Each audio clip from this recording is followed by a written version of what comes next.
that Shishi is also part of our board. She is part of the the larger board of uh, annual general body. The general body. So and she has always helped us every time. I remember discussing on any kind of escalating any kind of issues. She's really committed for Sahara and committed for our children. And I'm really looking forward. Thank you for making time, Sushmita, and looking forward to really having a blessed time of learning and refreshing ourselves in this such an important issue. Over to you, Sushmita. Yeah. Yes. So, good morning, everyone, and it's so good to be with you all. Unfortunately, it's virtually. I would have loved to be with you all in person, but this is how we meet today. And if you can put on your screens, I would really appreciate it. It would be great to see faces along with you, so that it's more interactive. And we'll hope to keep it interactive because basically we'll be going through the policy today. So, in order to not have you all going off to sleep, I would like to keep some interactions going on, yeah, so that we can kind of discuss also the policy. So Rahul, maybe we could have the slides playing. So even as we get into the training, I just wanted to ask if a couple of us could just share what would be your expectations from today. What are some expectations that you have?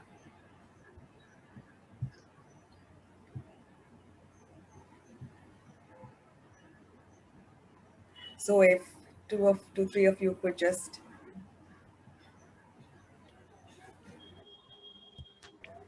Yeah, I think unmute and just say, for me, yeah, Shruti. I want to know I've already gone through the CPP through the previous organization. I just want to refresh what you will be sharing so that it becomes Yeah.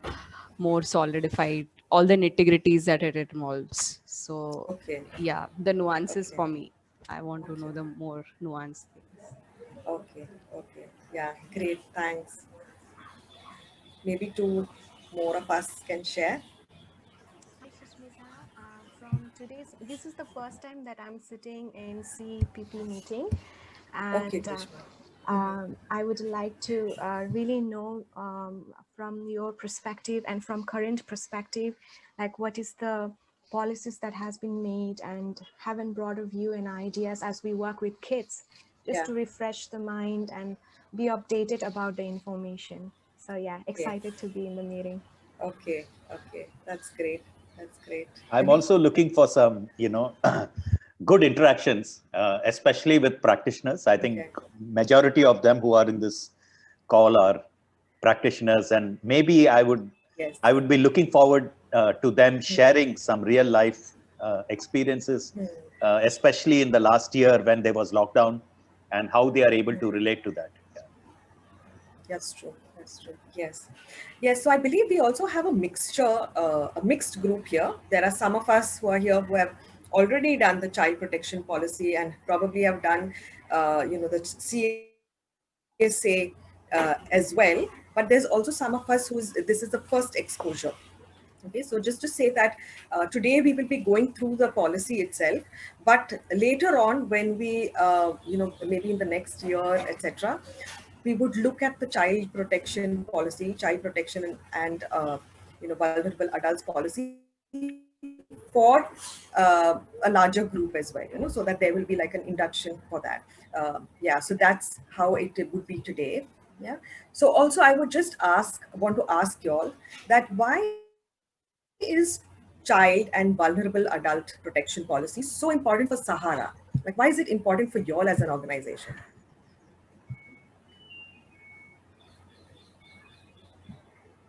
Again, if two or three of you could just, Just yeah, I share. think basically just a very fact. We work with children, we work with vulnerable adults. We are That's right. constantly in touch with them. Uh, any infringement over there will cause us to lose both credibility and ability to work with them. And I think we need to constantly be aware that Yeah. what even simple things that we don't pay attention to, we don't take care of while dealing with them, could become a big escalation, even from a third person's perspective. It could be a person who's seeing from the outside and could report us, and it can come across as incorrect or bad behavior. That's right. That's right. Very true. Yeah. Anyone else?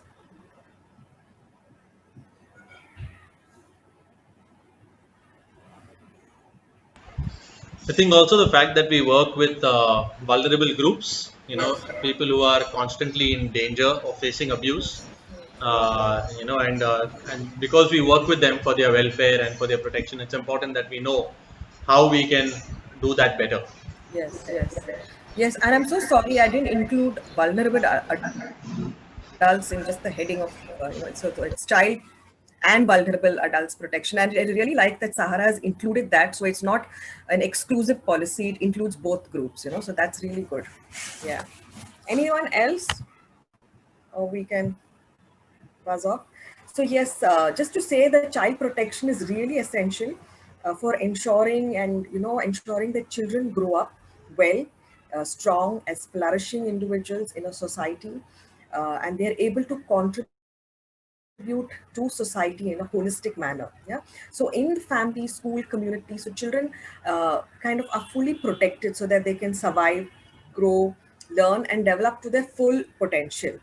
And so a lot of this, I think why Sahara is also doing it is because it's so important for us as Christians, to be involved in looking after the vulnerable. Yeah.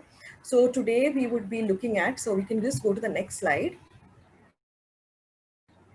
So some of the goals for today would be looking at the policy itself, looking at child sexual abuse briefly. It would not be a very extensive one. We will look at extensive work later.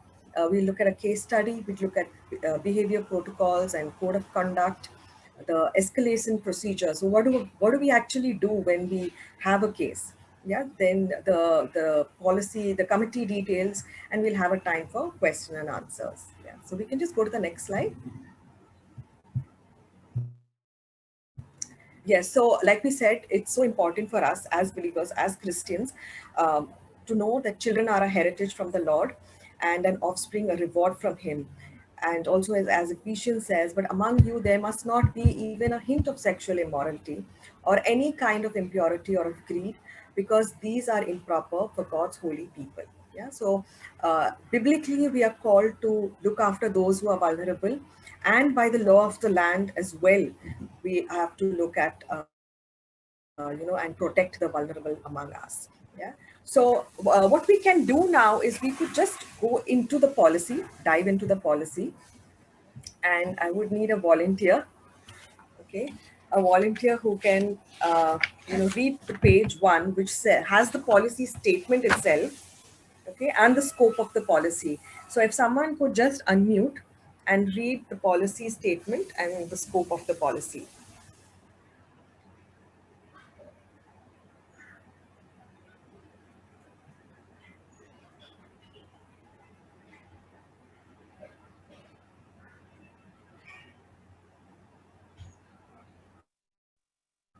Just give it a second, huh?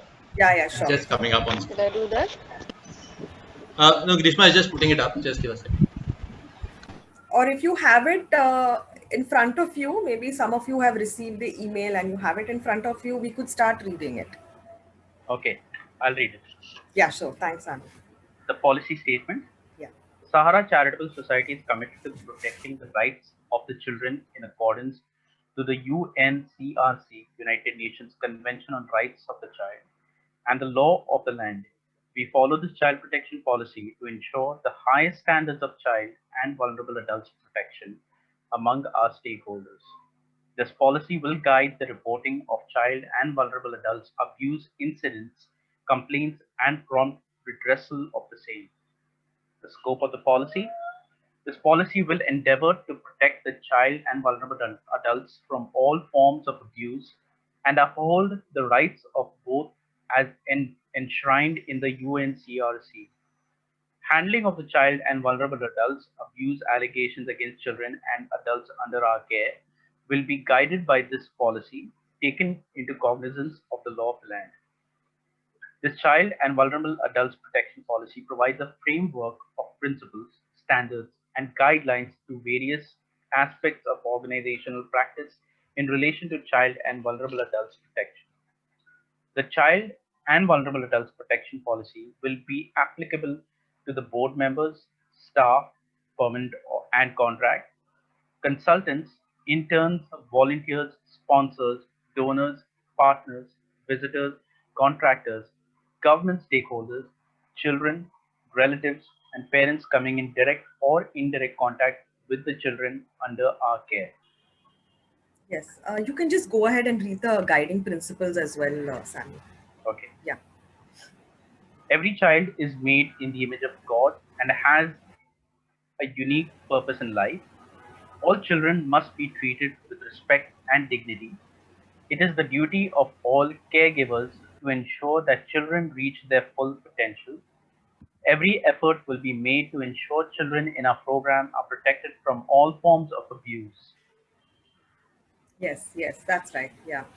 So, so please feel free to unmute, ask if you have any questions, any clarifications, anything throughout the time. Please feel free to just unmute.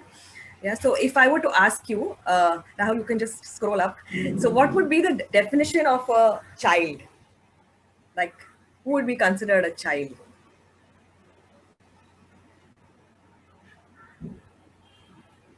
Like, what would the age group be? Under 18.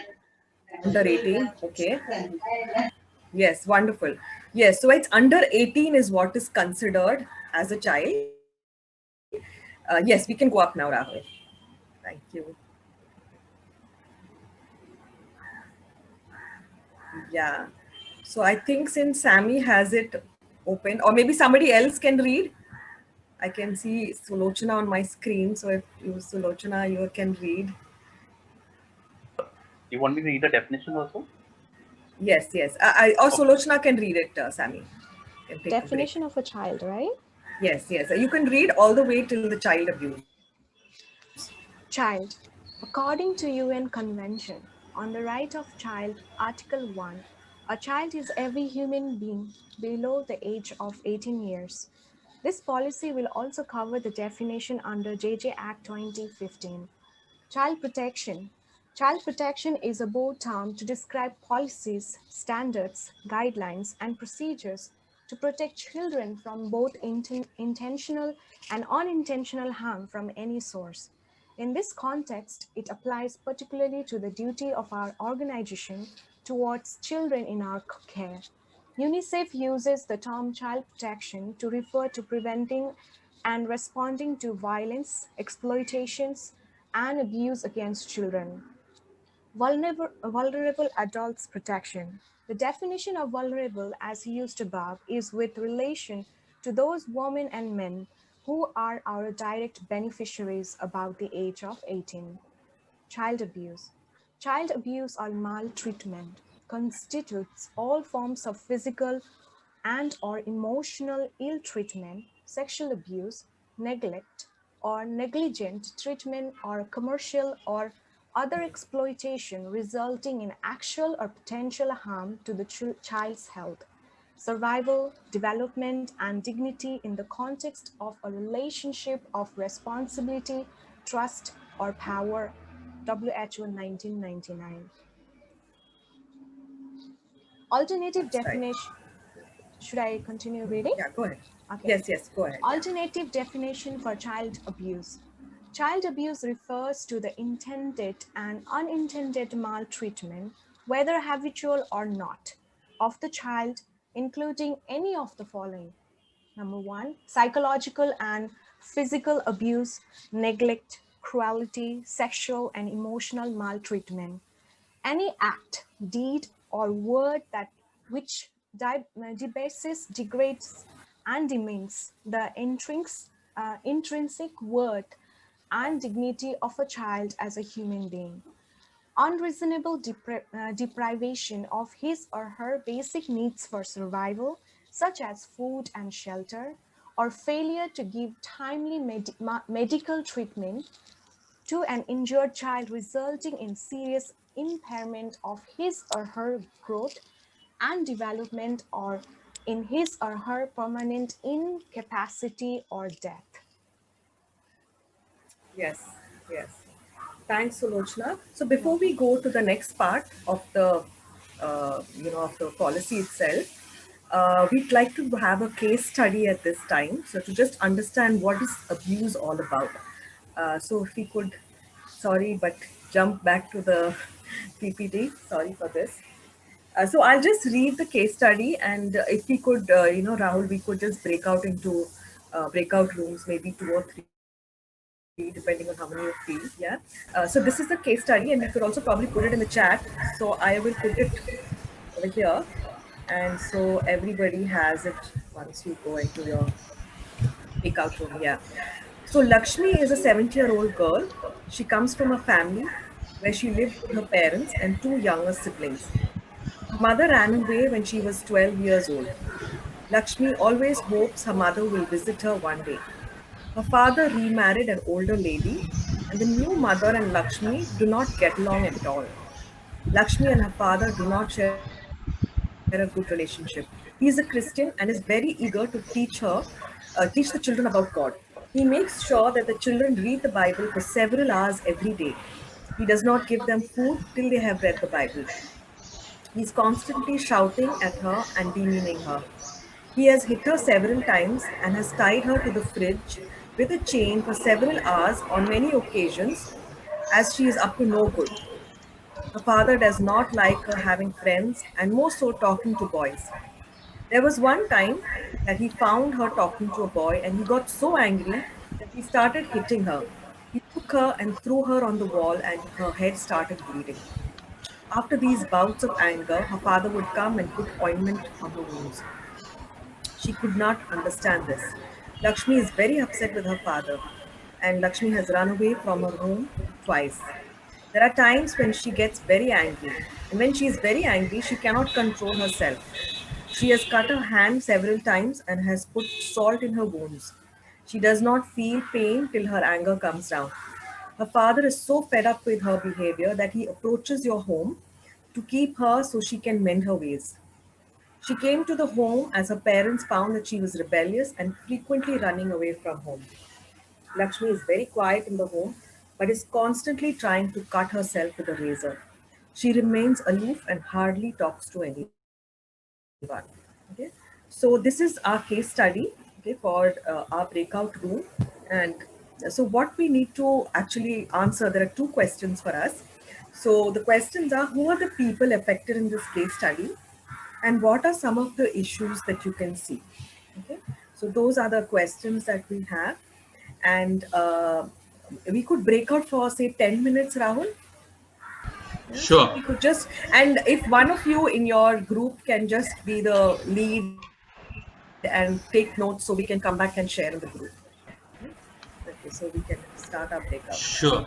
Just one thing in the chat, I think the whole case study has not come.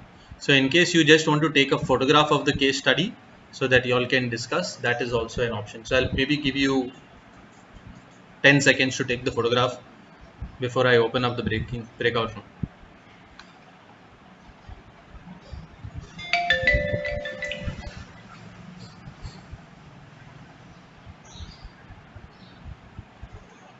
Okay, I'm just opening it up.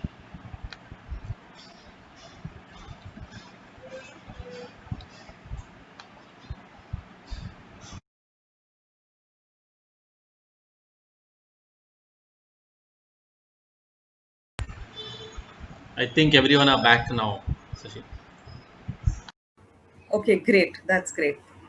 So we were 3 groups, Rahul. Were we 3? Okay, okay. So if we could just go to our case study and the person who's kind of representing, you just say, so who are the people affected in the case study? So maybe group 1 could just, any group can just pipe in and pick up and. Rahul, are we group 1, Rahul? were group think. 2 that I know. So Yes, maybe Meenal, you all were group 1. yeah, Okay. And Sulochana and all were in group 2. 2. That's And right. Angel and all were in group 3. Correct. Okay. So the people affected. Sushi, I can go, Yeah. na? Yes. Yes. Yes. Sure, Smeena. Yeah. So primarily, majorly affected person was Lakshmi, definitely.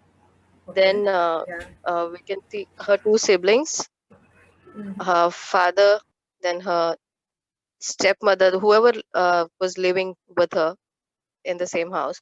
Everybody, for that matter, is affected. Even her father and the children in the home when she moved to home. The children and the staff of the home. Okay. So everybody, wherever she was, Was affected. was affected. Yes. Yes. Okay. Yeah, that's great. So basically, what we've written is that everyone was kind of affected because of Lakshmi's situation. That's very true.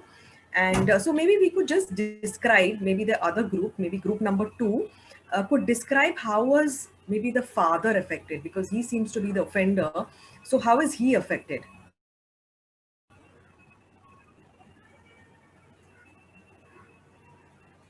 Maybe anyone could just say that.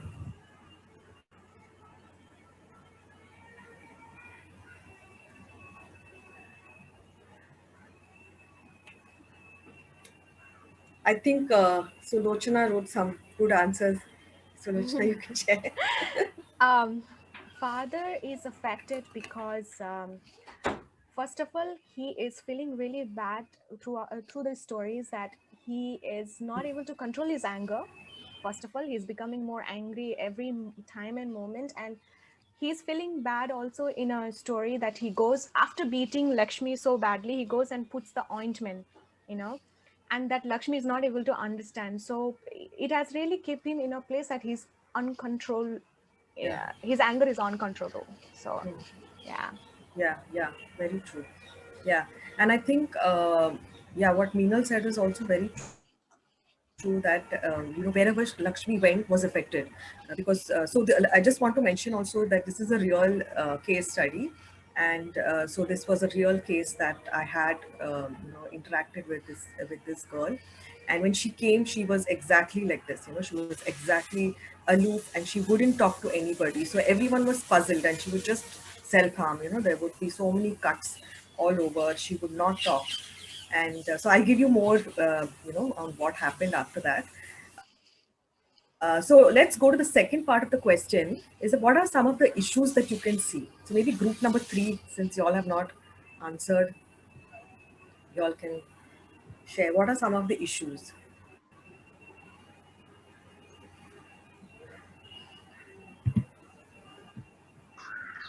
We can see abuse, Okay. uh, Yeah. physically as well as a lot of psychologically as well. Yeah. That's right. Can somebody describe what was actually there? What was she going through? Like in the abuse, what was it actually she was going through? In the There group was number. Hello? Yeah, sure. Go ahead. Uh, yes. uh, father के mind में कुछ तो अलग से ही कुछ चल रहा होगा, हाँ इसलिए वो ऐसा चाहते हैं कि मेरे बच्चे मतलब स्कूली वो बेटी को बाइबल पढ़ा रहे हैं हाँ और वो नहीं पढ़ रही है, इसलिए उनको गुस्सा आ रहा है. तो ये इनका माइंडसेट है फादर का, लेकिन बच्चे को ये समझ में आ रहा है कि बाइबल पढ़ने का वैल्यू क्या है. हाँ, उसे जनरल पता है, लेकिन क्यों इम्पोर्टेंस देना है. तो शायद ये पिताजी के जो मन में चल रहा है, दिमाग में जो चल रहा है, वो लक्ष्मी के ऊपर वो लादा जा रहा है, मतलब फोर्सफुली उसको फोर्स कर रहे हैं. तो वो एंगर में वो बोलते ना कंट्रोल लूज कर रहे हैं और वो लक्ष्मी को मारपीट करे. लेकिन उसके बावजूद भी पिता होने के नाते वो बच्ची का केयर भी करे कि उसको ऑइंटमेंट लगा के उसका जख्म वगैरह भरना और वो बरीड करे. लेकिन उनका जो वो सिनेरियो जो क्रिएट कर रहे हैं ना, जो पूरी फैमिली जो है वो अंडर एक डर में, ट्रॉमा बोलते हैं, डर में पूरी फैमिली गुजर रही है. तो पूरा एटमॉस्फेयर वो थोड़ा डरा हुआ है, या तो फिर वो जो फादर जो है उनके दबाव के अंदर है। हाँ हाँ, और फादर भी बहुत मतलब काफी कंफ्यूज जैसा था, कभी कभी बहुत फोर्स और रूल्स लाते थे और कभी कभी ऐसे ऑइंटमेंट डालते थे, तो काफी कंफ्यूज था वो। हाँ, और कुछ दिखाई दे रहा नहीं, है? ऑइंटमेंट इसलिए डालते हैं क्योंकि फादर है और उनमें वो जो बोलते हैं ना, आप लेकिन म्यूट उनको पे हैं। शायद वो हाँ। पूरी जानकारी नहीं है जो उनको जो बच्चे को ऊपर। हाँ, केयर कैसे दिखाते हैं उसकी जानकारी नहीं है। अभी मेरी आवाज? हाँ, ओके। हाँ, नहीं, केयर कर रहे हैं वो बच्चे को, अगर मार लगाया तो उनको ऑइंटमेंट लगा रहे, इसका मतलब उनके दिल में प्यार है, लेकिन बच्चों को कैसे शिक्षा लगानी है, क्या शिक्षा देनी है, वो उनको प्रॉपर पता नहीं है। वो फोर्स कर रहे बच्चे को कि तुम बाइबल पढ़ो, और वो नहीं करने की वजह, बच्ची है, उसको उसकी इम्पोर्टेंस पता नहीं है, तो इसलिए वो एक छोटी बच्ची होने की वजह से वो ना समझ है, तो इसलिए वो उनको मार रहे, लेकिन एक पिता होने की वजह से उनके दिल में भी वो प्यार है, वो बच्चे की केयर भी कर रहे हैं। तो ये पूरा एनवायरनमेंट देखिए, फैमिली का पूरा जो एनवायरनमेंट है वो थोड़ा डिस्टर्ब है, यानी कि डरा हुआ। ओके। पिताजी का उद्योग बोलते हैं ना, गुस्सा। हाँ हाँ। इसलिए लड़की को भी समझ में आ रहा है कि मेरे साथ ऐसा क्यों बिहेव किया जाता है। तो पिताजी को भी जरूरत है समझाने की, समझने की, और लक्ष्मी तो उनको प्रॉपर सिखाने वाला कोई नहीं है। Okay. Yes, yes. Or what else can we see here? What are some of the other issues? Maybe group number 1 and 2. Yeah, so we've noted down some issues. Yes, yes. So there is, she's going through a lot of verbal abuse, psychological abuse, then physical abuse at home. Yeah. She's feeling very depressed while she is going through all this. There is feeling of loneliness. There is suicidal tendency. There is insecurity. There is violence. There is anger, That's fear. right. Yeah, There is doubt. The relationships are disturbed. exactly. Yeah. The faith is being imposed on her. It's not willingly that they want to know about God. They want to study the word, but he's being very forceful because he thinks that's the right way. But in the bargain, everybody is Correct. coming under pressure. Yeah. That's right. That's right. So that's very true. So exactly this is what happened to Lakshmi. And so I just want to say also that when Lakshmi came in, this was exactly her scene. And when she came, there was a lot of self-harm, and she wouldn't talk to me for I think about 1 year. We would hardly talk anything deep. And because she was in so much of pain and so much of self-harm, the sessions would be almost like I'm talking to a wall. There would be hardly any communication from her side coming. But like we had to persist and continue meeting her, continue building friendship, continue building trust. And eventually this story that she told me about her father and the family and what was going on came suddenly one day, after a year. And so she would say to me that she was also very angry with her mother. She was very, I changed some facts, but she was also, she was angry with her mother because her mother knew what was going on. She could obviously see, but she did not step in. She never came to protect her, never came to, know what was happening to her. So she slowly kind of opened up. She kind of went through some more, counseling and a lot of stabilization. And after the end of it, I could see that she was really flourishing. Okay, so she had kind of overcome many parts of her trauma, and one of the things that we do also as a part of the counseling, which I will also tell you all, is that we teach them on different types of abuse. And many children, when they see that chart the first time, they are very shocked because they've never known that this is abuse. They've never known that, okay, these are forms of abuse. So many times when I will share that to them, they will just look at it and stare at it for some time, and they will just speechless because they don't know. They've always been so exposed that it's been normalized, for them, for their lives. Okay, so She's now a very confident young girl, and so able to manage her emotions much better. But unfortunately, I mean, these are the kind of cases that you all will also get to meet, because sometimes what happens is the system might want them to go back again. So she is in your home for some time, but because of the way the system works, she will eventually have to get placed back into the family, the very place that was harmful for her. And the father was extremely abusive. He was actually a pastor also, and so in one of the small local communities, and it was extremely hard for her to kind of see God and the way her father was behaving, with the extreme abuse. Yeah. So that was very much there. So when we look at different forms of abuse, so we could go to the next slide. So just keeping her case at the background. So there's obviously physical abuse. Okay, there's a lot of inflicting of wounds, and there's physical injury upon the child. So she would be tied to this fridge, and she was telling me that there would be like electric shocks that she would suddenly feel. So the anger was so intense for her inside, because she was just going through all of this. Yeah. Sexual abuse, inappropriate sexual behavior with a child. Now nothing was reported in the home, in the family, but eventually when they come into a home situation, there is always a lot of sexual exposure. Okay, so whatever never happened at home was again happening to her while she's at this home, when she was not in her family home. Emotional abuse was extreme. There was a lot of verbal abuse, mental abuse, and psychological maltreatment. There were a lot of words said to her. There was neglect, because then she was tied, so there was basic food needs not met. And this tying up by the chain was done for several hours and several times. It was not just one episode which happened. Okay. Spiritual abuse is one thing that I also wrote over there, because it was kind of a way to manipulate and control her, to kind of just promote the self, and something which was opposite of what God wants. Okay, so in one sense there was a sense of abuse spiritually also that she was going through. Yeah.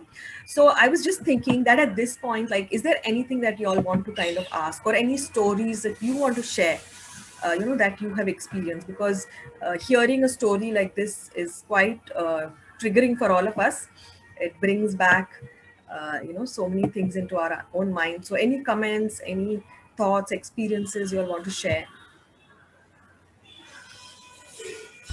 I think Shiba has raised a hand. Shiba, you want to ask something? Yeah, yeah. Sushi, you said the sexual abuse, she did not experience anything at home, in her own home, but In her own home. Yeah. right, in another home she was experiencing. Yeah. So I wanted to understand I did not That understand explains that. it. Yeah. Yeah. So what happens is that usually there is a lot of they're very sexually active.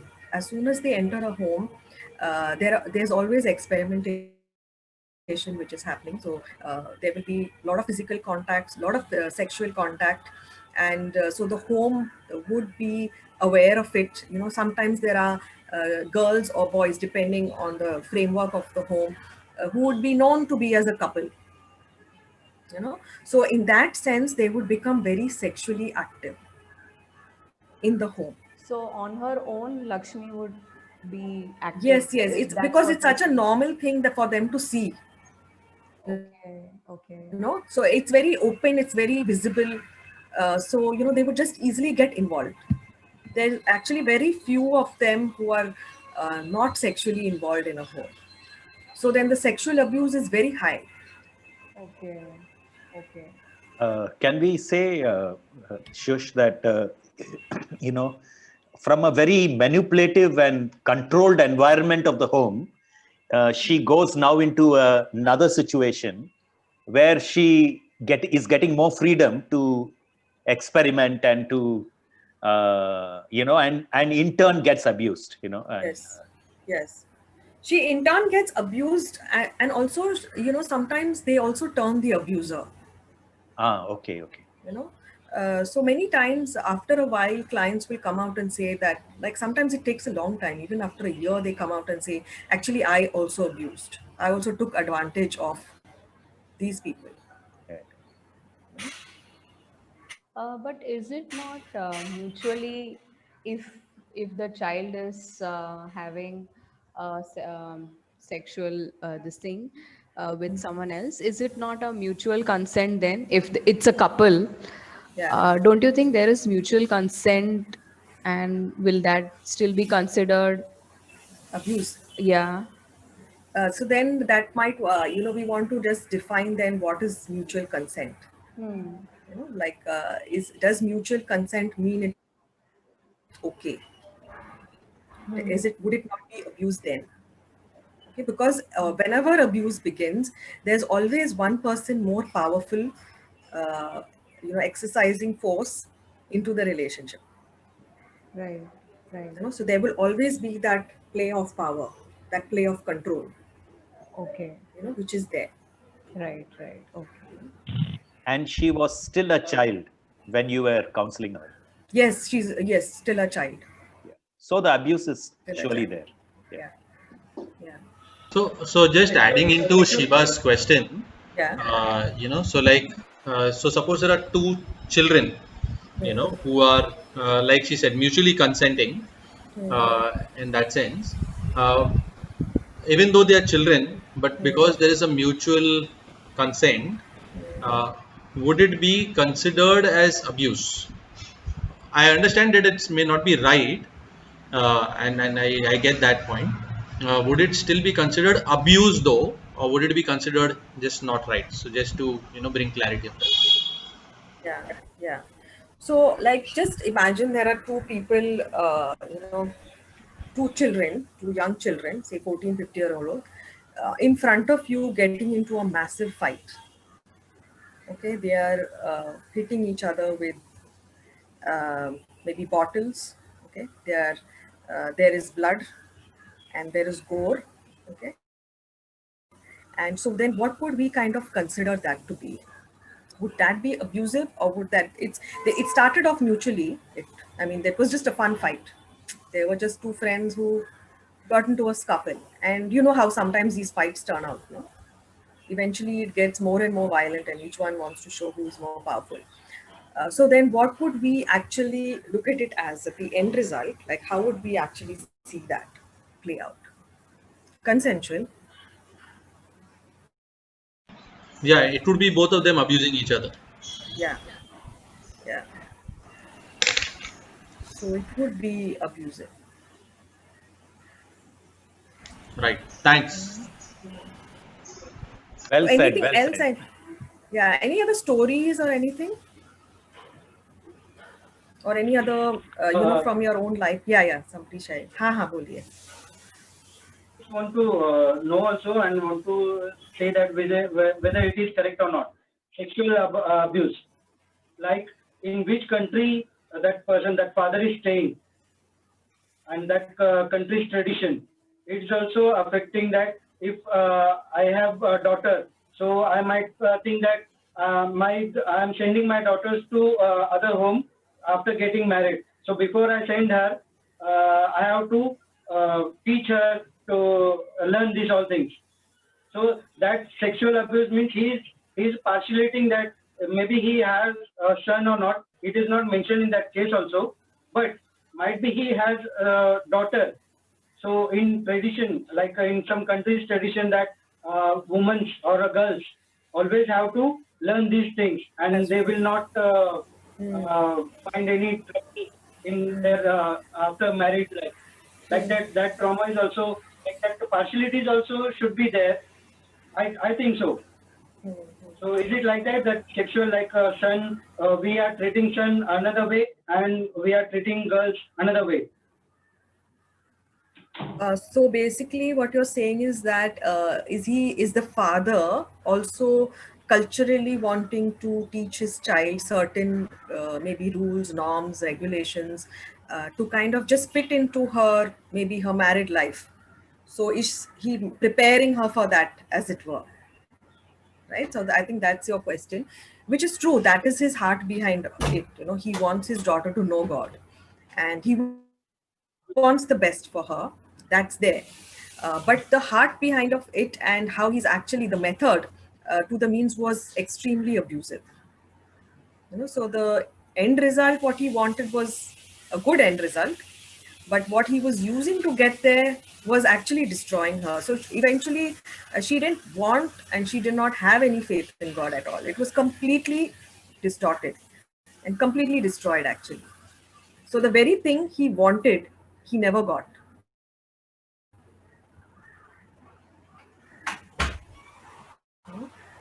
So that was kind of what happened.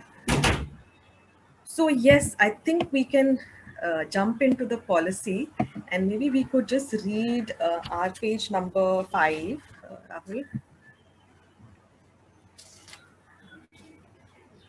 Just quickly go through it. It's just basically all the forms of abuse that we saw over here.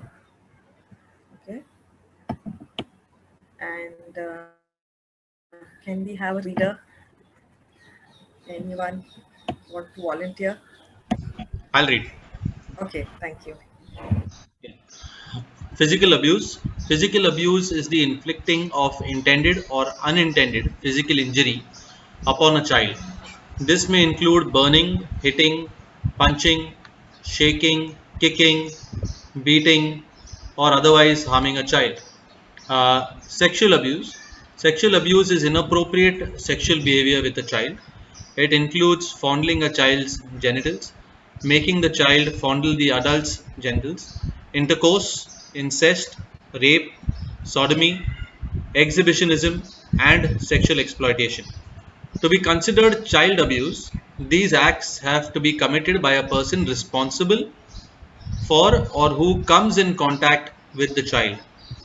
Sexual abuse also includes online behavior involving showing the pornographic material, taking photos of the child in the nude, storing or producing child pornographic material.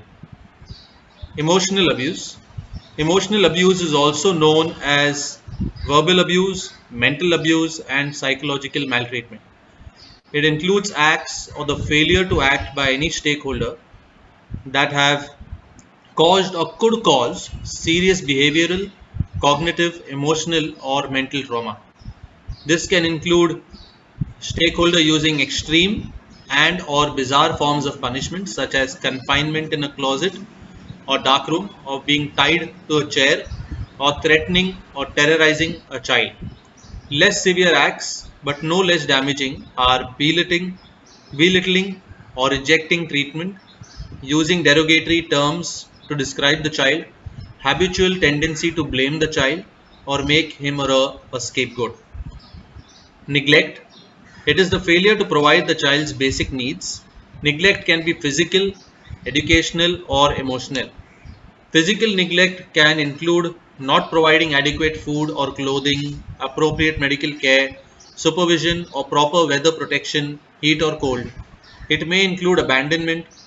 Educational neglect includes failure to provide appropriate schooling or special education needs, allowing excessive fluencies. Psychological neglect includes the lack of any emotional support and love, never attending to the child. Substance abuse includes allowing the child to participate in drug and alcohol use. I'll continue reading stakeholders. No. Stakeholders will be board members, staff with a permanent and contract, consultants, interns, volunteers, sponsors, donors, partners, visitors, contractors, government officials, children, relatives, and parents coming in direct or indirect contact with the children under our care. Definition of child and vulnerable adults protection violation. Violation of child and vulnerable adults protection in this context means any act or behavior that could increase the risk of child or adult being potentially abused, a failure to act in a situation when a child or adult is being abused. Could go down. Yes, you can go down. I could scroll down. Yeah, okay. Failure to follow the code of conduct or other prescribed protocol of this policy without any suitable justification. This policy calls for the mandatory reporting of all child and vulnerable adults protection violations. All members within the scope of the policy should report as they witness, suspect, or come to know of any form of violation. Yes. Thanks, Rahul. That's true. So what we can do is now, I think we can just keep our questions for later for the Q&A time, and we could just go into the standards. So basically, standards of how are we going to apply it, for our organization. So Sammy, could you just read this page standards all the way till the awareness? Okay. Till the end, yeah. Our organization will follow the following standards in relation to child and vulnerable adults protection. Number one, recruitment. Advertisements for jobs or job vacancies will emphasize that our organization takes child protection seriously. The application forms of the applicants need to contain referral letters from two persons of standing in the community. The personal details of the applicant mentioned in the form needs to be thoroughly verified. This will be applicable for full-time and part-time staff, paid and unpaid volunteers, consultants, interns, and anyone who will come in direct connection with the child through the program. Number two, induction. Orientation on child and vulnerable adults protection will be a mandatory part of the induction process for all staff and volunteers. Every staff and volunteer joining the team will fully read through the Child and Vulnerable Acts protection policies of the organization and sign the Pledge of Commitment. A signed copy of the pledge would be maintained in the individual's file. Sample Pledge of Commitment form is given in the annexure. Number three, training on child and vulnerable adults protection, CVAP. All staff will undergo minimum 1 day training on CVAP, principles and standards of child protection, and a refresher course will be held every year for all staff. At the end of every refresher course, the staff and volunteers would sign the pledge of commitment to signify their recommitment. All staff and volunteers new to Sahara Charitable Society will be given appropriate child and vulnerable adults protection training as part of the induction program. Number four, awareness. Regular awareness programs on rights of the child and vulnerable adults to protection, UNCRC document can be used as a reference, will be held for volunteers, board members, consultants, interns, parents and guardians, and anyone associated with the organization. Also, children and vulnerable adults under our care will be made aware of relevant aspects of the Child and Vulnerable Adults Protection Policy, personal safety education, appropriate to their age. Awareness also needs to be provided on acceptable and unacceptable behavior of adults where they can get help and support when they experience or witness abuse, harassment, or exploitation. Should I continue? Just a minute. Just to ask us before we continue, that the part on awareness. So we mentioned over here that there would be regular awareness. So just a question for us is that, do we have regular awareness, the personal safety education for community, for the children? Do we have that going? Like just for everyone, yeah. Yeah, Rahul. So we have had it in the red light areas in the past. We had done it among the children in our homes also, but I think it's been over a year since we did a proper personal safety education awareness. It is due to happen, and so we will be having it soon in the coming quarter. Okay, wonderful. Yeah.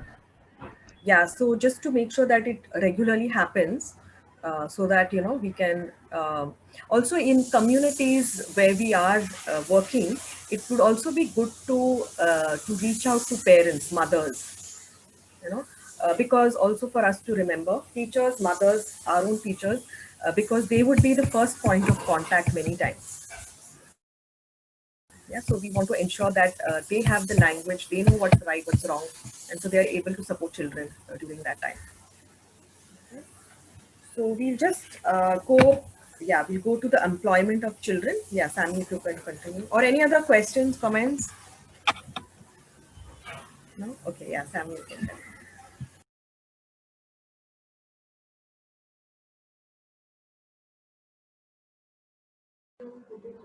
Sorry. Sushi, Number, I have a question. Sorry, Sammy. yeah, go ahead. Sushi, in the emotional abuse Yes. part, Yeah. I feel some part is very subjective. Okay. You know, so I want your help in Sure. concretizing it more. Okay. Um, like, say, emotional abuse is also known as, and it includes acts or the failure to act by any stakeholder that have caused or could cause, things like that. So I wanted to understand concretely what would these mean. Like, sometimes it's subjective to people, like, this might mean abuse, this might not mean abuse, and they might act in way that they may think it is not abusive, but actually it's abuse, right? So can you help me understand more detailed form of emotional abuse to a child, like? Okay. Yeah. So, like even to like this case, the Lakshmi case that we read on, just knowing that things that could have been done and which were not done. Okay, her father providing love, care, and support. So not providing that, he could have done that, which was not eventually given. So the protection in one sense was there, but what kind of protection was he giving to her? It wasn't real protection. Okay, so in one sense, he was trying to protect her from the world, which was his harsh treatment, tying her and all of that. But it was not real protection. So it was abuse. It was emotional abuse. Okay, so sometimes the very act which is trying to protect or trying to safeguard is not actually safeguarding the child. Yeah, I think what actually Shiva we would like. I mean, I think this the thing is, this whole thing on abuse is so heavy. There are so many parts to it that I think we need a day to kind of actually unpack this whole thing on child sexual abuse. You have to really look at, like you said, like what does it really mean in between the lines? How do we actually apply this in our current situations? How do we know this is abusive and this is not? How do we know that a child is he reporting abuse or is he faking it? Or is he just complaining? Or are they just getting somebody into trouble? Like, how do we make that distinction?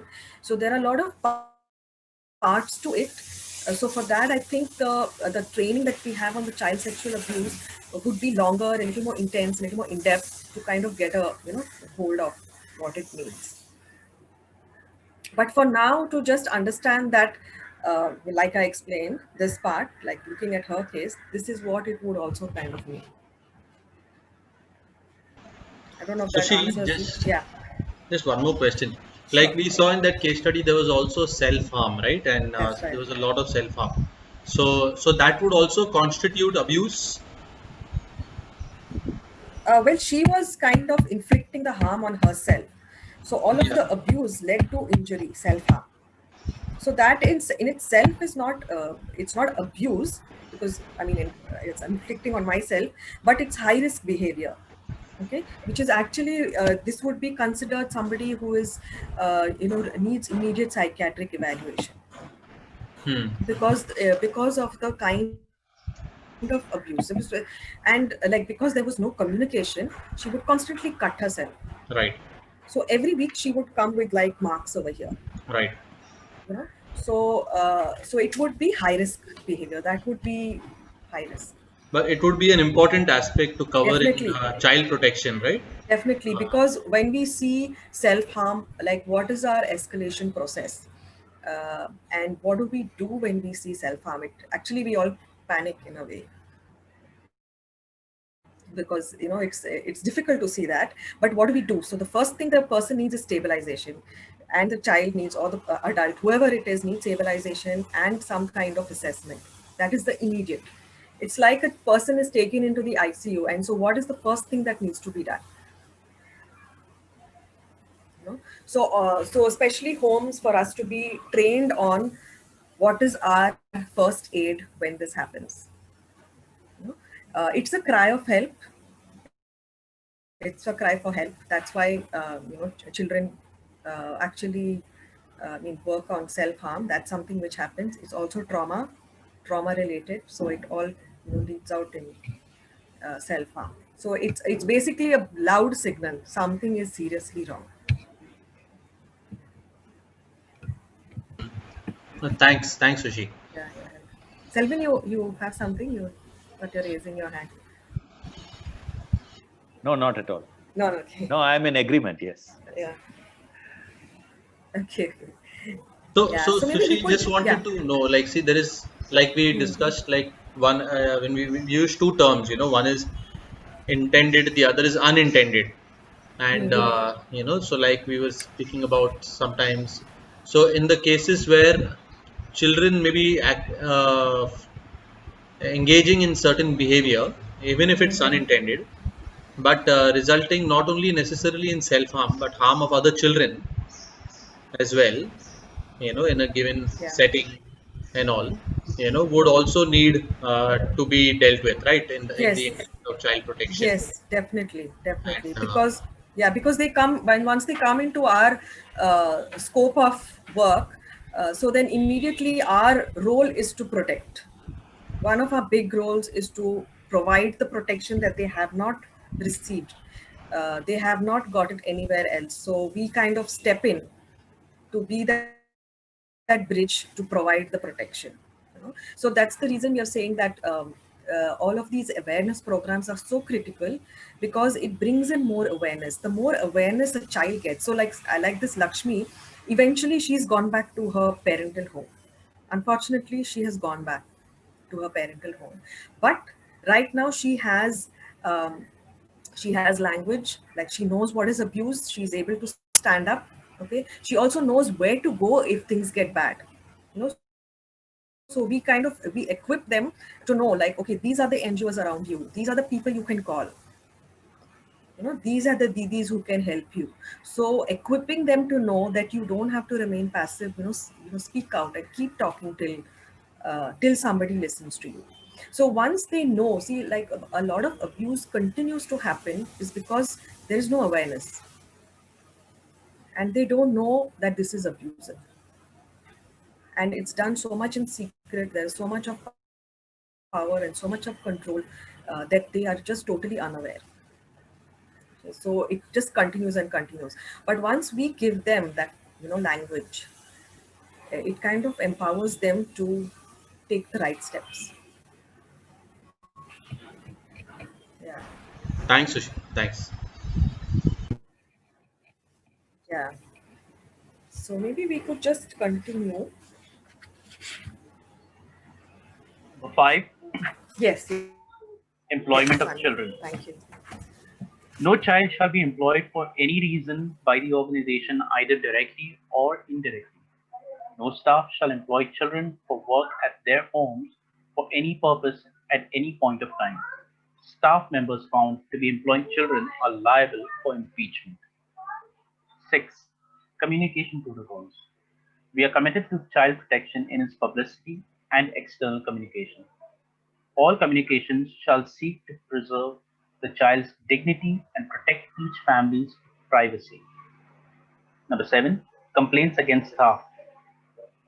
Any complaints of child sexual abuse made by the child against staff, board members, and volunteers, whether within the organization or outside, will be taken seriously. Immediately reported to any one of the Child and Vulnerable Adults Protection Committee (CVAPC) members, and the staff will be withheld from all responsibilities or suspended until proven innocent. All complaints of child and vulnerable adults abuse, including anonymous complaints against staff members, will be handled with strict confidentiality and investigated immediately. If complaints are made by staff against other staff involving child sexual abuse, then the matter will be verified with the child through a counselor, and on confirmation, action will be taken. Number 8, reporting protocol. When a child sexual abuse incident or the abuse of vulnerable adults happens, the staff must immediately report to his or her reporting manager, and finally escalate it to the CEO or the CVAPC. Number 9, failure to report. Severe action will be taken against staff who fail to report child or vulnerable adults abuse cases that come to their notice. A person found to be hiding facts or failing to report abuse will be treated as a partner to the crime, and action will be taken accordingly, including immediate removal from his or her position. Number 10, formation of Child and Vulnerable Adults Protection Committee, CVAPC. This committee will be formed within the organization with representation from management to handle all allegations relating to child protection within the organization. The CVAPC will also oversee the promotion of child and vulnerable adults protection in the organization. The name list of all members of the CVAPC with their contact details would be displayed in the premises for all to know. Details of the Child and Vulnerable Adults Protection Policy will be available in the staff handbook. If a CVAPC member is accused of child abuse in any form, then the concerned person will step down from the management reserves, and the management reserves the right to appoint a person until the investigation is completed. Composition of Child and Vulnerable Adults Protection Committee. The CVAPC will comprise of a minimum of 3 persons, with 1 lady representative being mandatory. The CVAPC shall consist of 1, nominee of the board; 2, a representative of staff nominated by the management; 3, an external member who is a mental health professional or experienced social worker from an NGO working on child-related issues. This committee will function for a term of 3 years. After this period, new members would need to be selected by the management. Number 10, Incident Management Plan by the CVAPC. Allegations of abuse will be reviewed and investigated as determined necessary by the CVAPC of the organization. Violation of the prescribed code of conduct may result in disciplinary measures as applicable to the organization or the law of the land. Thanks, Sammy. So do we have any questions? We also have a poster which is actually put up in all our centers, and so we could probably share that slide later, Rahul. And so the Child Protection Vulnerable Adults Committee is in play already, so that's already there. Anything else that you all want to ask, or and Rahul and Selvan can also step in if there's anything.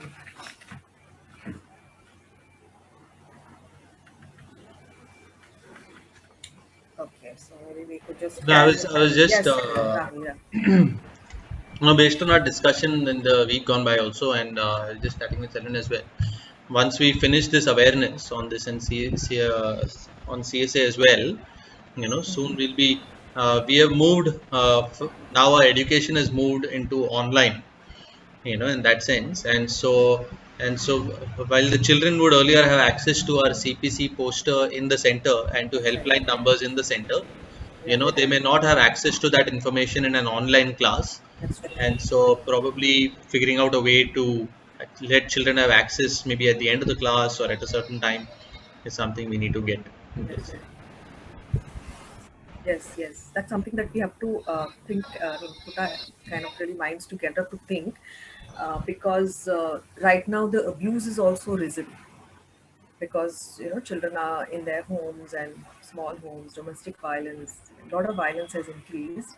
So how do we provide a safety net for them at this time is something that we have to kind of think about. What ways can we do that? I was, just talking to Rahul. I think it's very important that we immediately do an awareness once again with the children. I think awareness on a yearly basis is very critical. Now I realize, because of the seriousness of these events, and I agree. We have seen an increased violence in all places where we work, and the domestic violence. And I'm sure that when we do the awareness for our children, we will keep this in mind, especially for the education centers in the red light districts. Yeah. Especially on what you shared on the domestic violence, and how they can find ways to escalate, ways to share. Yes. Even teachers, I think, for them to be aware. So if even teachers can attend the child sexual abuse. I also do like a workshop on what is high risk behavior and how do we recognize suicidality for our the people that we are reaching out to, because sometimes teachers may be the first point of contact. They will notice a sudden shift in interest or behavioral patterns.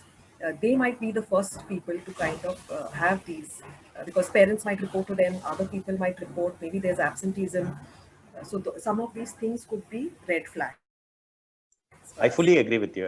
Yeah. Yeah. We will take note of this. Yes. So we are kind of running quite late, but we shall still try to read.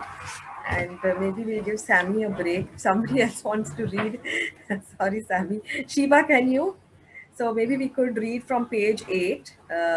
The CVAPC will handle allegations in the following manner. We can just run through that whole thing and Sure. we look at the pages of thoughts. Yeah. Any allegation of abuse should be brought to the knowledge of any member of the Child and Vulnerable Adults Protection Committee. The CVAPC may seek the complaint in writing or may themselves render such complaint in writing. The CVAPC will then examine the child or adult, other witnesses, parents, or other persons concerned with the abuse.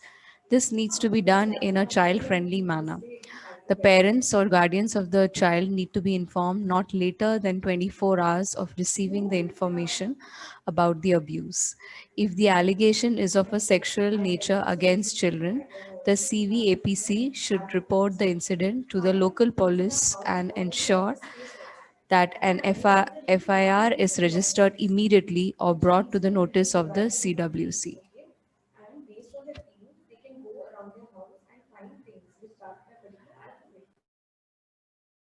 You can carry on, Shiva. You can carry on all the way the whole page. Yeah. Okay. In case of the child abuse violating any sections under the POCSO Act or a crime relating to breaking the Indian Penal Code, the CVAPC shall facilitate the registration of the first information report with the police. The individual suspected of having committed the child or adult protection violation or child or adult abuse will be given an opportunity to be heard. The CVAPC may take recommendations pending the inquiry regarding any immediate action that needs to be taken to protect the child or adults. In case of the alleged sexual abuse by any staff, volunteer, or other persons in authority, the person shall be removed from active duty and or prevented from entering the organization premises with immediate effect pending inquiry. The inquiry before the CVAPC shall be conducted preferably within 1 month and completed not later than 3 months of having received the complaint. If the alleged abuser is found guilty after completion of inquiry by the CVAPC with regard to an act or omission of child or adult abuse or exploitation, the abuser shall be dealt with commensurate to the act or omission. Steps such as warning, demotion, suspension, and termination of services without prejudice to existing state or labor laws and or penal action will be taken. The decision of the CVAPC needs to be recorded in writing and a copy forwarded to the management, the child through parents or guardians, the vulnerable adult, and to the alleged abuser. The records of the inquiry shall be treated as confidential. These will be preserved by the management. In case of dismissal of a complaint pertaining to verbal, emotional, and physical abuse, no action will be taken against the alleged abuser or the child or adult who had complained. The children involved in the allegations will be referred to or provided counseling services to help overcome the trauma they have been through. Thanks, Shiva. Thanks. So I think Sahara has done an excellent job with cases of which have been reported so far, and that has been excellently done.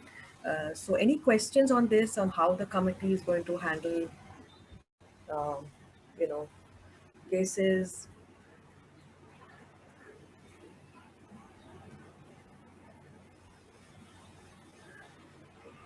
Sushi, in the case of reporting that 24 hours window, Yeah. suppose it like the child speaks about it, say after a month or later. Yeah. How do we handle that? Because it has already happened, and then because the child was in fear, and the child may have reported after 1 month or later. How do we do that? Like, Yeah. So even if the incident has happened, so it will be 24 hours from the reporting then. okay. So they've reported, and then what do we do with the so just wanted to ask a question, this I think would be applicable to the CBAPC, to the people in our care, directly, like our beneficiaries, maybe the hostel and everything. But what would happen if you notice abuse in your community? Like how would we handle that? Supposing a child comes and reports abuse, what would be our, how would be our process of investigation or protocol? Rishi, isn't the way we can actually report this on Foxo or the websites? I think we can directly report it there, right? Even a child can actually log in and report there. Yeah, I'm just asking for all of us also, actually, because the thing about abuse is that sometimes the person who's abused doesn't want to report.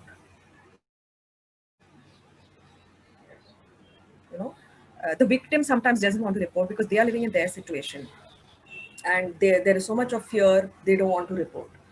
So just thinking through that, like, yes, the child themselves can report, but very often we see they don't want to report. They would rather maybe live with it. So how would we handle that? And that causes a lot of frustration for community workers, actually. Like, what do? We know this abuse is happening, continues to happen. So I'd like to talk Yeah, sure. about one case which last year happened. We were in the community field Bhiwandi, where we have one of our project Parivartan. We were actually conducting training for the women, and that's when suddenly a voice came of crying. And when we went out, we saw there was this mother who was crying because her daughter, who was just 6 years old, was being molested by some other guy in the public bathroom. And this issue became so big that it was a huge crowd. People were just talking with each other, what to do, what not to do. And initially, because there's always a barrier, we being the outsiders and the community, and because already there are so many leaders involved in it, a lot of conversations went on. And then we spoke to mother, and we said, child has gone through something, and we brought the kid with us. She came crying, but because of the initial interaction, and we calmed her down, and then after half an hour, 1 hour, she was okay. I'm not saying she was out of the trauma, but she was okay for that moment.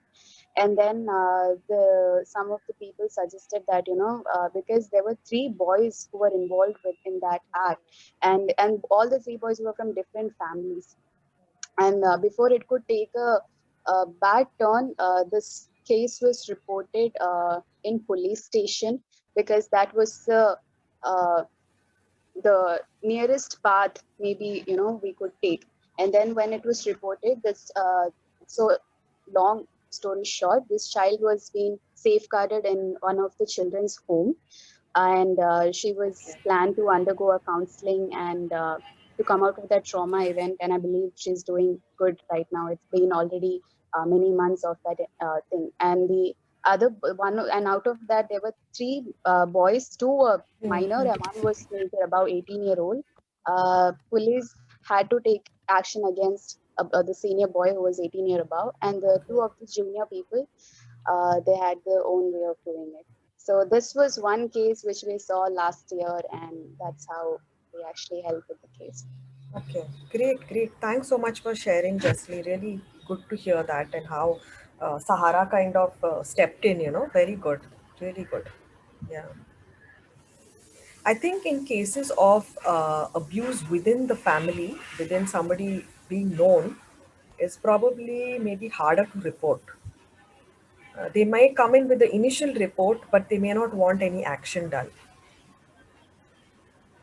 So that may be something to, I mean, you can always help the person process and to know, but eventually the action and, what they'd actually do about it is something, would be something completely else. So I think for an, like that's something I mean, like as a smaller group, maybe, y'all could kind of discuss is that what do we do in community situations when abuse is reported? How do we handle that, structure that?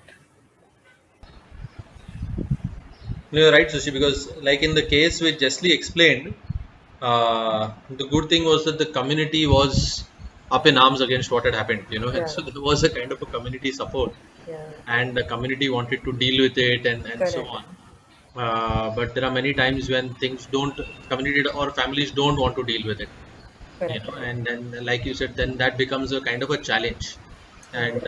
and also given the fact we kind of get into a situation, where we are working in the community and where you want to help them, Yes, and when sometimes they don't want to be helped, and correct. when you try to force your help or do something like that, then you may Yeah, have many people not want to even come to you because they will, exactly. and so it can become a very tricky situation. So sometimes if the person, I mean, I feel they need to be aware of, even if they don't want help, at least if they are aware that what are the ways in which they can get help, Yeah, what are some helpline numbers, what are the ways they can get help, that if they want help finally, that correct. they can approach. That Yes. awareness at least would kind of help them to know that in the situation when they want to take it up, what they can do under those situations, Correct. and giving them some helpline numbers like 1098 or 103 or whatever, so at least it can be taken up in some way, you know That's right. Yeah.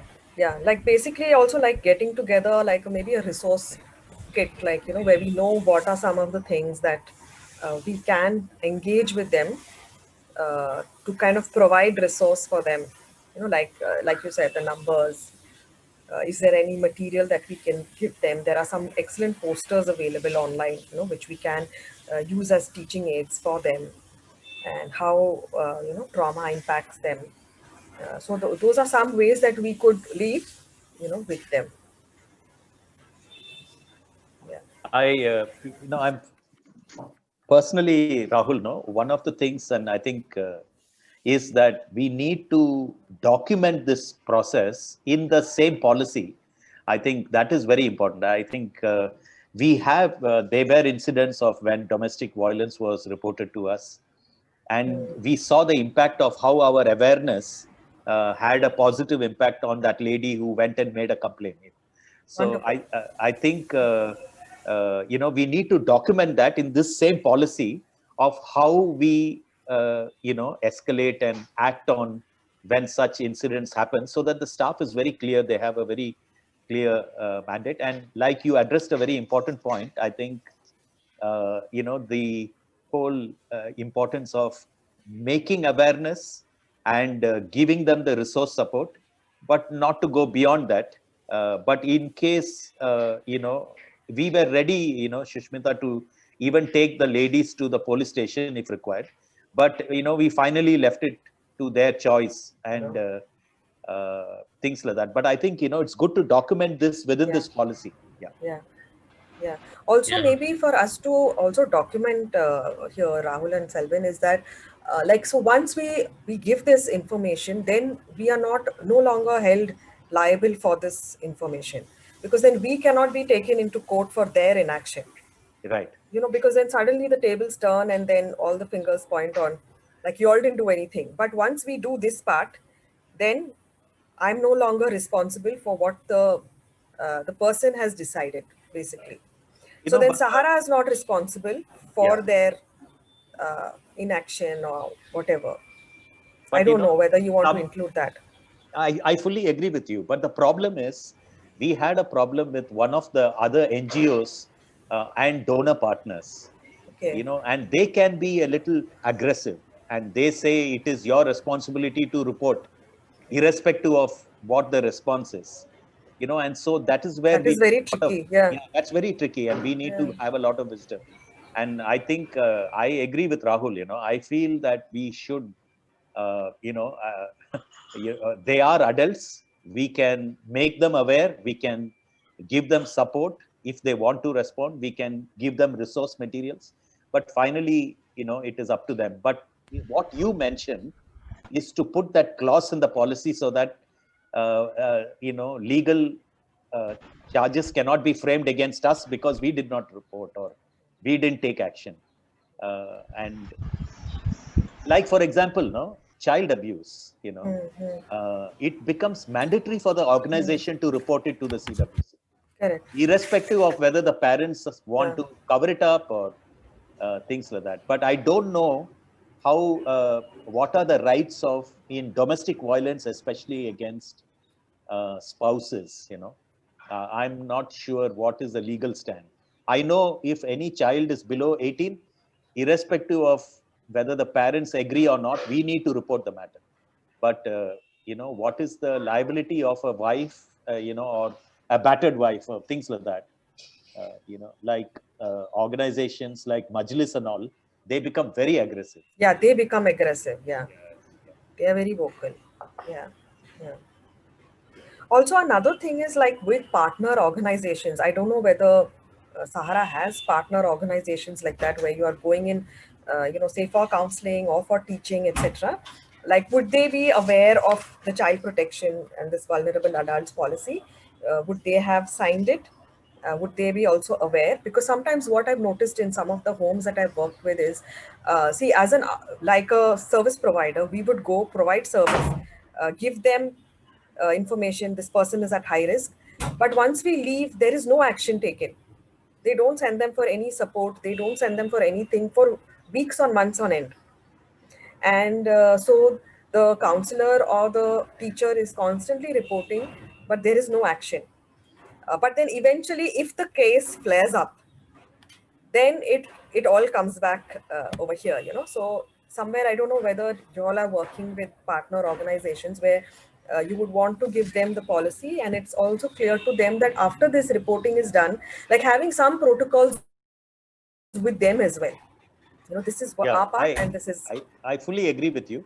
I'm sure, we will make sure that if any volunteer is going to do any voluntary work in our home, they have to sign the child protection policy. I think, Rahul, we have to just tighten that, and make sure, because we are doing a lot of things online now. So we may not be able to, but I think it's important, uh, uh, especially with movement, we need to send them our child protection policy and, at least make all the volunteers read it and sign it online before we do. We should have an online procedure for that. Absolutely. Yeah. And we, our donor partners, Shushmita, they can be even as aggressive as, if we do not report, they can even stop our donation.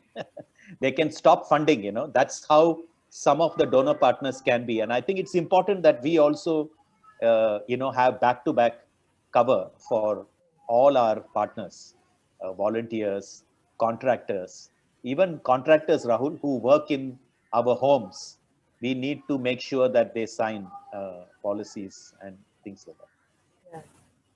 Yeah, I think I think all the team managers are here, and I think for us all also to be aware of it, so that we're all aware that these are some protocols which need to be done before getting a person on board.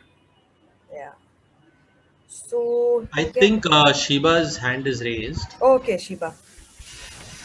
Yeah, just continuing on this, I have confusion on when the abuse is happening in the home, like, the parents. When I'm narrating something to the parent actually resorts to directly slapping the child, like, they resort to beating the child. I don't know if, I mean, they might say that they are parents and this is their one of their parenting styles.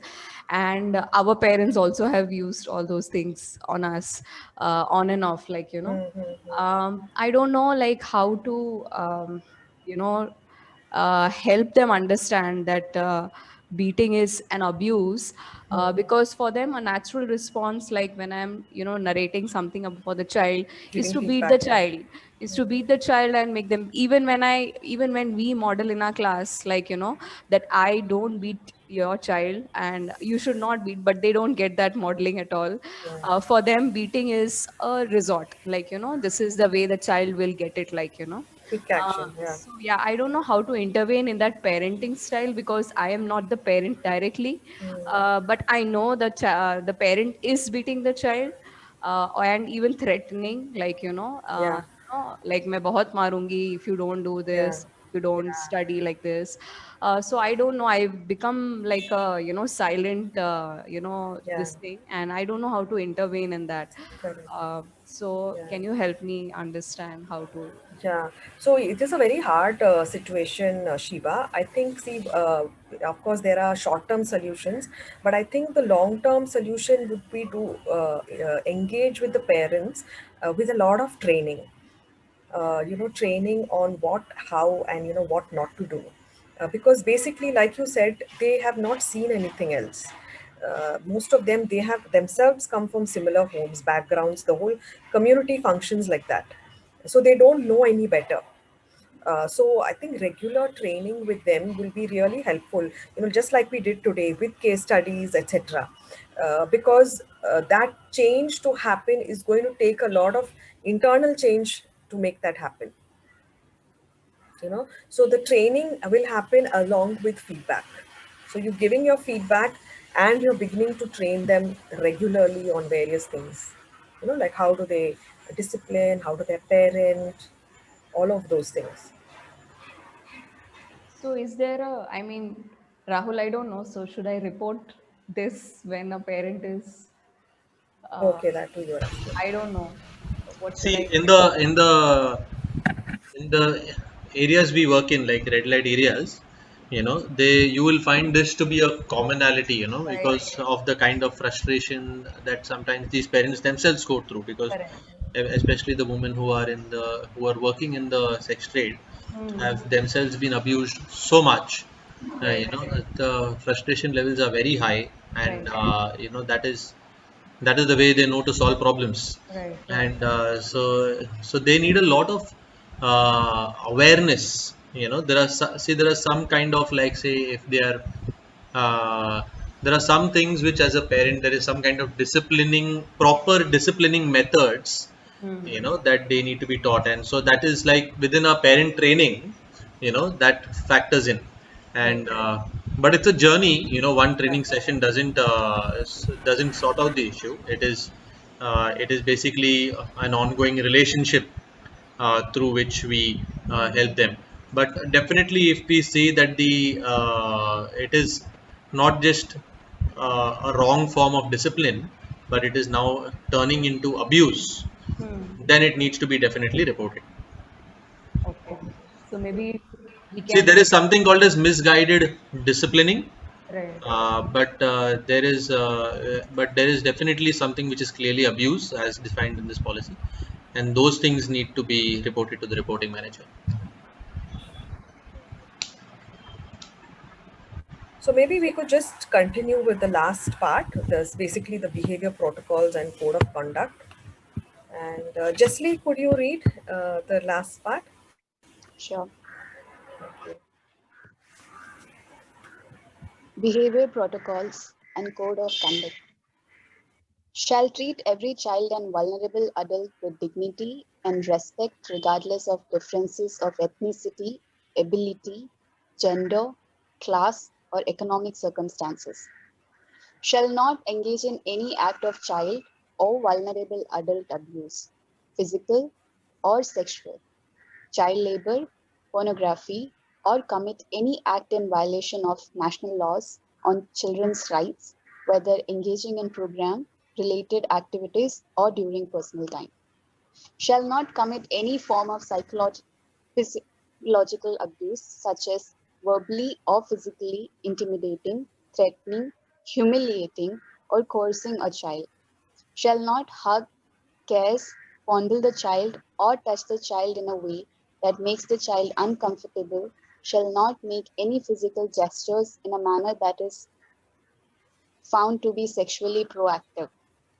shall not use any computers, mobile phones, video cameras, or social media to exploit or harass children or access child exploitation material through any medium, shall not be alone with a child in a private place that cannot be readily seen by other responsible adults. Always keep doors open and be visible to others when with children. This does not apply to parents with their own children or responsible caregivers appointed by the parent. Whenever possible, ensure that another adult is present when working in proximity of children. Shall not hire children as house helps or employ any child in any business, including home, commercial, or entrepreneurial business establishments. Shall not use physical punishment for disciplining children and youth. This prohibition includes slapping, hitting, or any other physical force during program activities. Shall ensure that all events and activities involving any children are in the best interests of the children involved. Ensure that chaplains, escorts of both sexes are present with children while they are taken out on project activities or field trips. Consent of the parents should be taken while taking children for any outdoor activity. Constant efforts shall be made to educate children on their rights, issues of abuse and exploitation. Shall report any suspected abuse immediately to the Child Protection Committee. Shall comply with all relevant Indian and state legislation, including all child-related laws. Great, thanks so much, Chesley. So anything on the behavior protocols? And I think the last part goes on to the policy signing itself. It's a pledge of commitment that I think everyone in Sahara would be expected to read and sign and send it back, to be filed away. But Sushmita, anything else? Yes, I sir. just want to make a statement, and especially, if I want to make it to all the home staff, because we have recently converted from hostel to homes, from homes to hostels. But I want to make it very clear that even though we are now converted to hostels, and even though we don't come under the purview in that, quote unquote, DWCD and CWC, but I want to tell you the reason why we have done this refresher course at this time is to tell you that there will be no compromise on any child protection issues or child protection process, or for that matter, and that is the seriousness we need to follow. We need to escalate in the same way. We just because we are empowered in a certain way now, and we have autonomous powers because we are a hostel, but that doesn't uh, in any way reduce the rights of children and our legal exposure to the law. So the board of Sahara has very clearly told me that they would want me to announce this to all our staff who deal with children, that even though we are now a hostel and independent, but we cannot compromise, resorting to violence or resorting to any other method. All the Sahara processes which were existing before will remain the same, and please comply to this, and let our children feel always protected in our hostels. Yeah.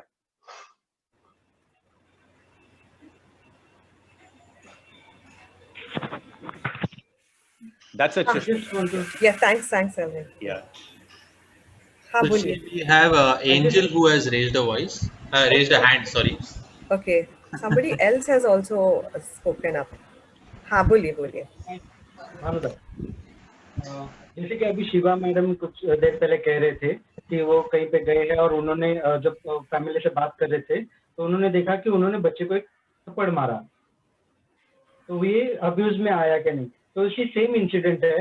For example कोई बच्चा intentionally या कुछ ऐसे बेकाम में कुछ mistake कर रहा है और अपना इंटेंशन है कि वो करेक्ट करे या तो फिर उससे कुछ नुकसान ना हो, ऐसे अगर करने में एक छोटा सा थप्पड़ भी नहीं कहा जा सकता उसको, एक टपली मारने जैसा होता है ना, सर पे जैसे एक बैंग कर देते हैं, तो it's also come in abuse और what.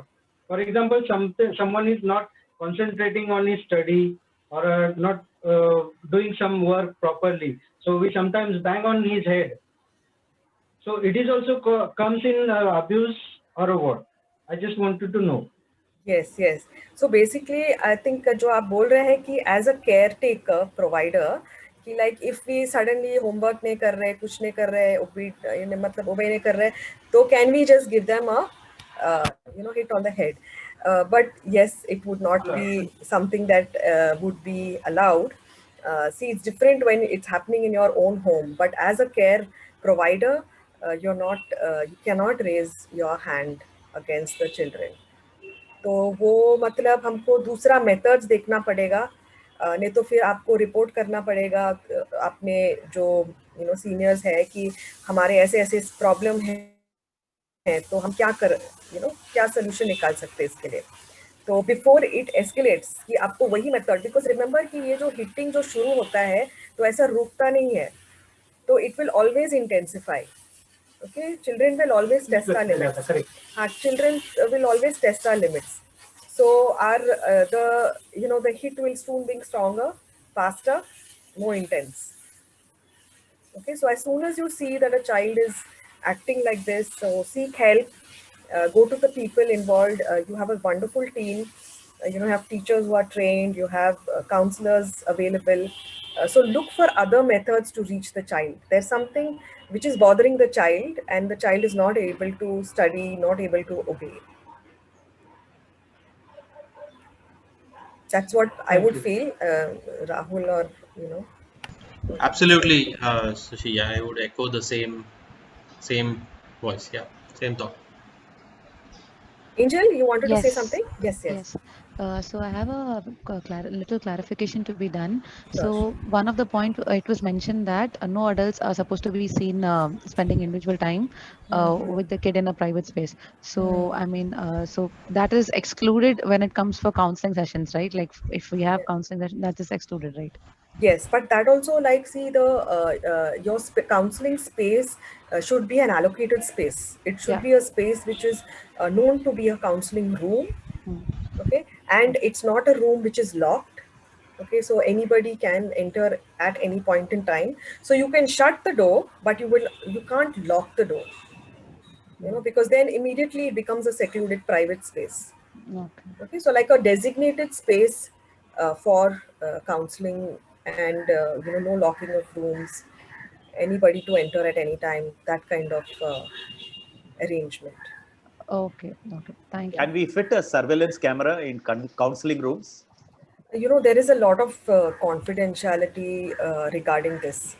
Counselors don't like it, clients don't like it either. So both ways there is a lot of debate on having a camera. Sure. Even if it's if it's only a video feed and not audio feed, is it still a problem?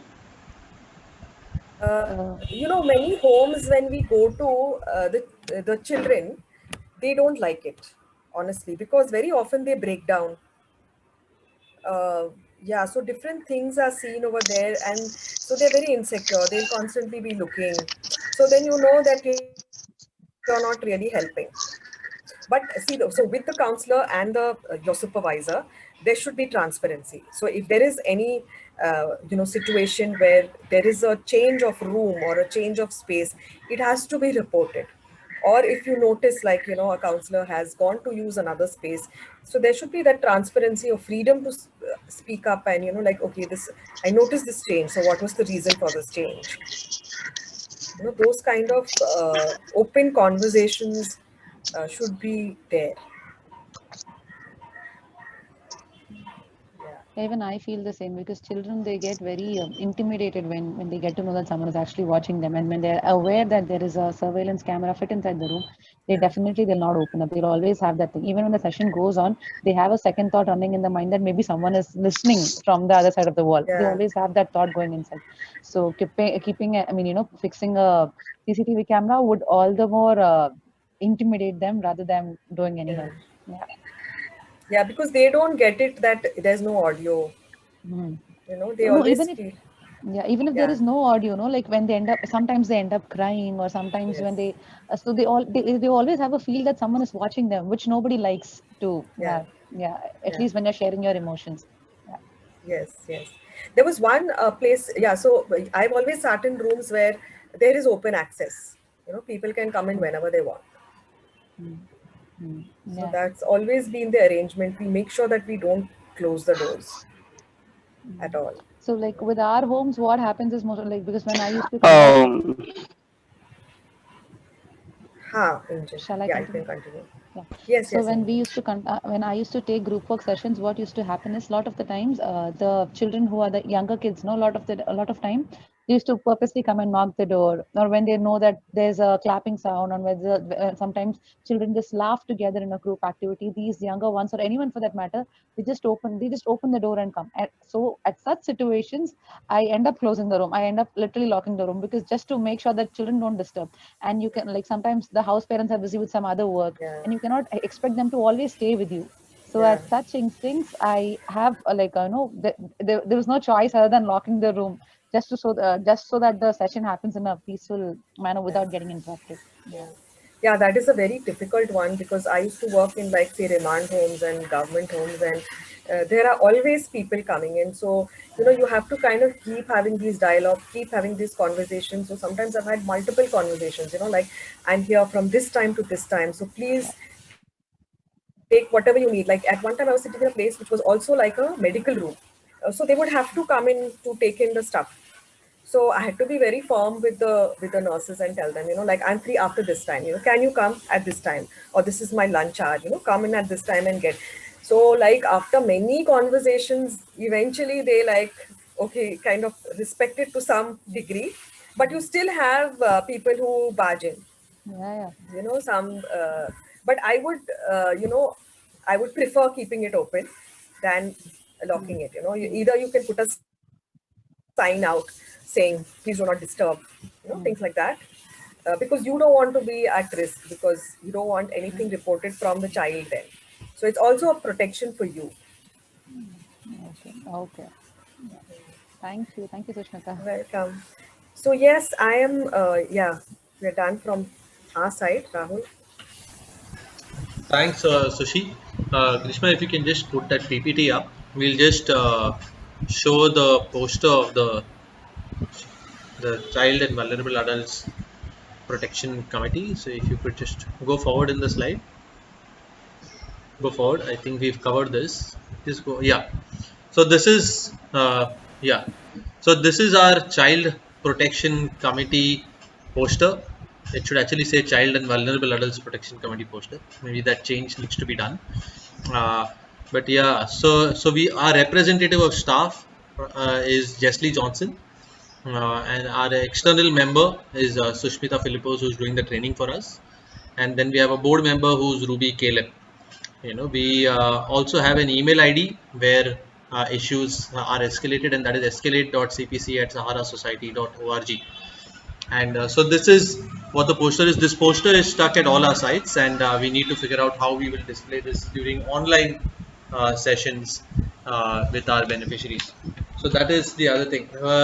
So firstly, I'd like to say thanks to Sushi for taking us through this session, through this refresher. Thanks for answering all the questions. I think a lot of us we needed this refresher training, and also with many new staff, and so we have learned a lot today, and we are quite grateful for that. Thank you for making the time for this training for us, Sushi. So why don't we all, give a virtual clap or unmute ourselves and just clap for Susmita. Thanks everyone. Good to be with you all. So just to let you all know, we'll also be having a training on child sexual abuse, and that will be in January. The date is yet to be fixed, and we will keep you posted on that. In addition to this, in the next 3 months, we will be having a training on personal safety education with our beneficiaries, children, parents, also with our staff, and so that is in the community. So that is another thing that will be happening. Thirdly, since you have undergone the training, those who are new staff and who have signed the pledge recently need not do it again. But if you are an old employee and it's been over a year since you signed this pledge, you would need to sign this pledge once again, and please submit it at the office. The program managers, you would need to get this signed by your staff as well after their training is done on the 22nd. But all of you would need to sign this and make sure it is submitted at the central office by the end of December, so that we have it on record and that this is completed. With respect to posters, do check in your centers whether the posters are there or not. If it is not, please make sure it is there, and send us a photograph as well of the poster in your center, so that we also have it on record that at this date the poster is there in your center. That is the other one. We will make the changes in terms of the escalation matrix and other things that we needed to do in the child protection policy. That's all from my end. Selvin, if you want to add anything, please feel free. No, nothing. Thank you. Personally, just wanted to thank Sushmita and Rahul. Thank you as well for organizing this. Thanks, Selvin. Yeah. Thanks. Thanks so much. Great to be with you all. Yeah. Okay.